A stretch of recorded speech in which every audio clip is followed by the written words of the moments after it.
Naam, mtazamaji ujambo na karibu tena. Hii ni KCC TV na Nomba Online TV, ikiwa ni Jumapili ya tarehe 17 ya mwezi wa 5 ya mwaka 2026 hapa TAG Kitete au Kitete Christian Center KCC. Ni Jumapili nzuri kabisa, na tukiwa leo katika kipindi chetu cha umejifunza nini, nikiwa katika kanisa la watoto. Niko na kijana au mtoto wa kanisa hili, atajitamisha yeye ni nani na atatuambia kwamba leo wao katika kanisa lao wamejifunza nini hasa. Naam, Bwana Yesu asifiwe. Aha. Mtazamaji wetu anatamani ya kujua kwa majina yako, unaitwa nani? Kwa majina mimi naitwa Paulo Leonardo Makwaya. Mimi ni mwanafunzi wa kanisa hili la watoto KCC. Aha, katika kanisa la watoto wewe ni nani pale? Ni kiongozi gani? Katika kanisa la watoto mimi ni kiongozi na ni mzee wa kanisa. Aha, mzee wa kanisa. Aha. Asante sana mzee wa kanisa. Huyu ni mzee wa kanisa, kama unavyoona mtazamaji, sio tu wale ambao ushazoea wazee wa kanisa, ni watu wazima, lakini bado hata watoto bado wanamtumikia Mungu na katika vyeo hivyo. Na moja kwa moja basi, mzee wa kanisa, tunatamani kujua leo katika ibada ya siku ya leo, kipi ambacho umejifunza sana?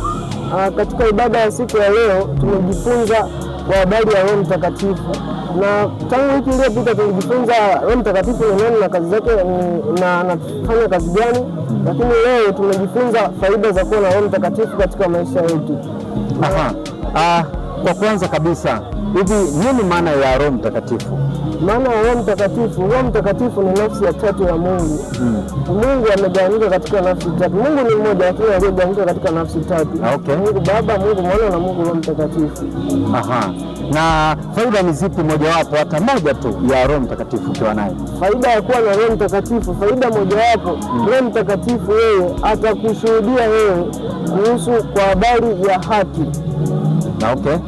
Aha, mzee wa kanisa, sasa nataka ni tuamini pamoja na watazamaji ambao wanatazama, tuamini pamoja kwamba ni maandiko gani ya katika Biblia, maandiko gani ambayo yanathibitisha huyu Roho Mtakatifu yupo? Maandiko yanayothibitisha kwenye Biblia Roho Mtakatifu yupo, ukienda ukisoma Yohana sura ya 16 mstari kuanzia wa 8 mpaka wa 13 pale utapata uthibitisho wa kuwa Roho Mtakatifu ana faida ndani yetu. Okay. Kwa majina naitwa Tumaini Sadiki Mlisho na ninasali katika kanisa KKC TAG Kitete.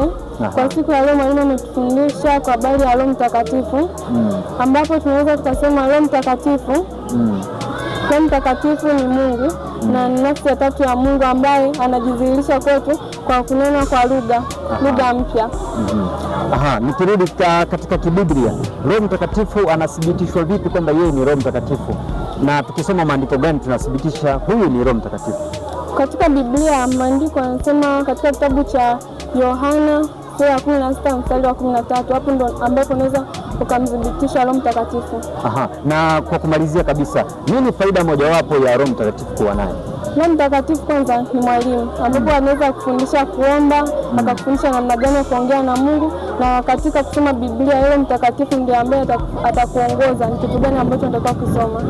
Aha, naomba nikupe zawadi mojawapo. Hebu tuma salamu kwa watu watatu unaowafahamu wewe. Salamu ya kwanza natuma kwa wazazi wangu. Wanaitwa nani? Mama yangu anaitwa Flora Gervas na baba yangu anaitwa Sadiki Mlisho. Hapo naweza nikatumia salamu nasema kwamba wasimwache Mungu. Aha, wa pili? Wa pili natuma salamu kwa babu yangu Gervas Bitulo, yeye yuko hapa Tabora. Natuma salamu kwake, sema kwamba asikate tamaa, aendelee kupambana. Aha, watatu na wa mwisho? Watatu natuma salamu kwa baba yangu mdogo anaitwa Eliki Benson. Natuma kwake salamu, naomba aendelee kumtumainia Mungu kwa sababu yuko pamoja na yeye. Aha, nataka uwape neno wale watoto wenzako wanaokutazama hivi sasa, unawaambia nini watoto ambao wako majumbani sasa? Watoto ambao wako majumbani nasema kwamba waendelee kufuatilia hichi kipindi, kwa sababu wanapoendelea kufuatilia ndipo ambapo wataendelea kujifunza mambo mengi, na pengine wakiona kama wamepata nafasi wanaweza kuja hapa, wanakaribishwa. Aha. Je, kuna masharti yote ya kuja hapa kanisani, labda ulipe hela au ufanyaje? Hapana. Hapo tume mwenyewe moyo wako, utawala moyo wako, unaweza ukaja. Aha. Asante sana, Mungu akubariki sana. Asante sana, wewe na siku njema.